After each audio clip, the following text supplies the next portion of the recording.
Bonjour à tous. Le simulateur de réseau permet de gérer les pannes et les attaques liées à la cybersécurité. Donc dans un premier temps, on va s'intéresser aux pannes qui peuvent subvenir et comment les simuler et comment les illustrer. Voilà.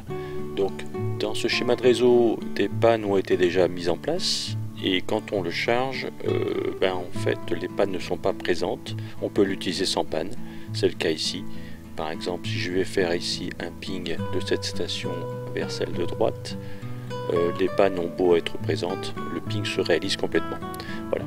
Alors ça vient de ce que ici dans le mode de fonctionnement en noir, les vitesses lentes, moyennes et rapides sont en fait en même temps présentes en rouge, et quand elles sont en rouge, c'est que les pannes et les attaques sont mises en œuvre.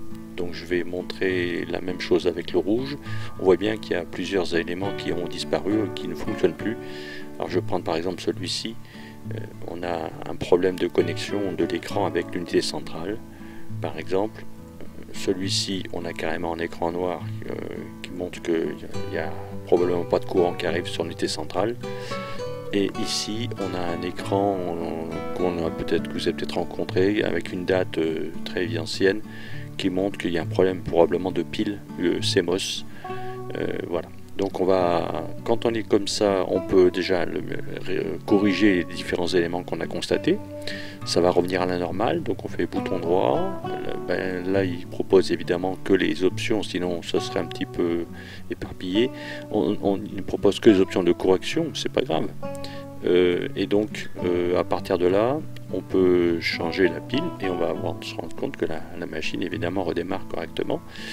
Ici, on va faire de la même manière l'alimentation. On a le bouton derrière qui était éteint, donc on l'allume et ça fonctionne.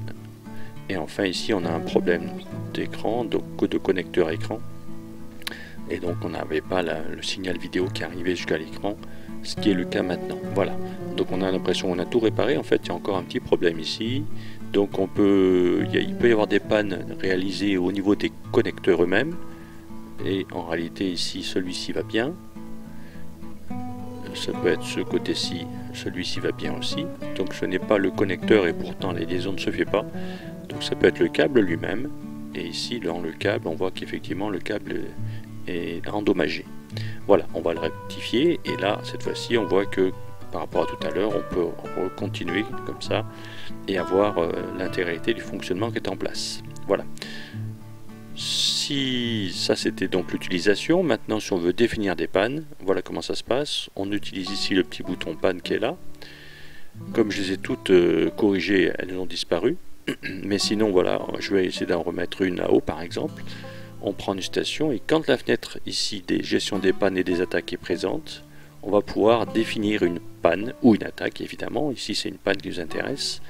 Et donc on va avoir comme ça par exemple, je reprends l'exemple de la pile CMOS ou la deuxième par exemple prise d'alimentation.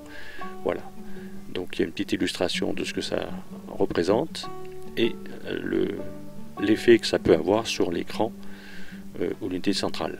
Voilà, donc là on a défini la panne. Comme on est en mode, comme je dis tout à l'heure, en mode avec panne et attaque, on voit l'effet. Je peux bien sûr continuer. On verra après dans une vidéo suivante comment on définit les attaques qui sont beaucoup plus nombreuses et variées. Mais voilà l'idée simplement. Une dernière chose, il y a un mot de passe que l'on peut mettre en place tout simplement de cette manière-là. On tape, on définit et à partir de là, quand on reviendra la prochaine fois, je vais l'enregistrer, quand on reviendra la prochaine fois sur le document et qu'on voudra aller regarder comment sont définies les attaques, on sera obligé de passer par le mot de passe. Ça évite que les élèves puissent aller regarder la solution plutôt que de chercher par eux-mêmes. Voilà, c'est tout pour les pannes. Je vous remercie.